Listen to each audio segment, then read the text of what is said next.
more and more women lawyers are speaking out about harassment by senior lawyers under whom they had interned at the initial stages of their career. Now, the latest one published in Legally India speaks of how the senior lawyer whom she assisted made advances towards her, though not physical. It was more in the nature of an obsessive romantic and sexual interest. Sources tell NDTV, meanwhile, that yesterday the intern who deposed before a 3-member Supreme Court panel had said she is not interested in legally pursuing the matter further. That intern had alleged that a Supreme Court judge had sexually harassed her. Well, joining us now is Mihira Sood, who's written that latest blog about how the legal profession is an extremely sexist one. Thanks for joining us, Mihira. How is it that you suddenly decided to recount your personal experience?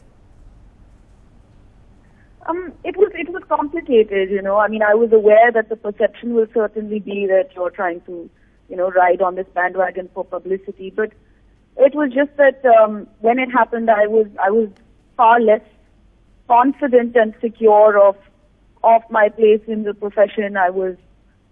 This was not something I wanted to be associated with, and I was advised that this is something that is just going to stick to me and wipe out any other reputation I want to develop. So I guess I got scared.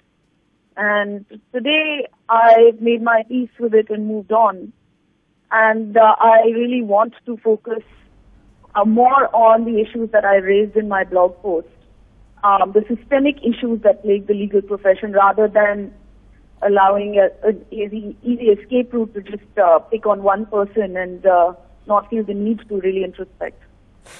All right, Mihira, now, of course, this entire, the story began after a woman blogged about how when she interned with the Supreme Court judge, she was sexually harassed. And now the news has emerged that she has told a 3-judge panel that she's not interested in pursuing the matter further. What's your reaction to that? I don't blame her at all. I think that the fact that women are coming forward and willing to say that they have been sexually harassed is certainly a step that shows that the stigma associated with these things is far less, but it still highlights the fact that there are so many problems and so many challenges within the legal profession that it is extremely difficult to make this kind of allegation against a senior, somebody who's been in the profession for such a long time, who has a certain reputation among lawyers and other judges.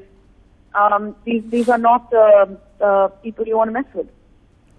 All right, Mihira, also there have been questions raised about this 3-judge panel that is investigating this matter. Many have pointed out, how can judges investigate their own, and will it really be a fair panel? And do you think that is a worry among women who allege these sort of things, allege sexual harassment? You're worried that it could be hushed up, and how can those who are colleagues with the person being accused actually investigate fairly?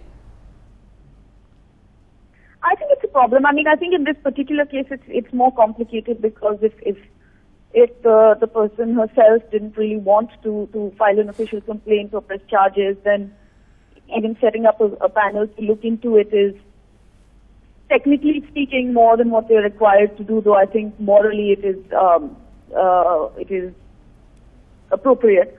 But I do think that there are valid concerns about the composition of this panel, about involving people with expertise in gender issues, involving people who are not otherwise connected with the people in this profession, academicians, gender specialists.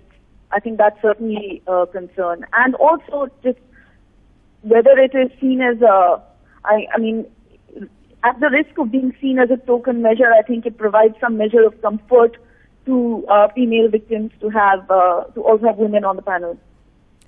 All right, Mihira, thanks so much for joining us. With that, Mihira Sood there, who has written a blog in which she has recounted her own experience as an intern and has alleged that she was also sexually harassed by a senior lawyer, and she says that the profession is an extremely sexist one.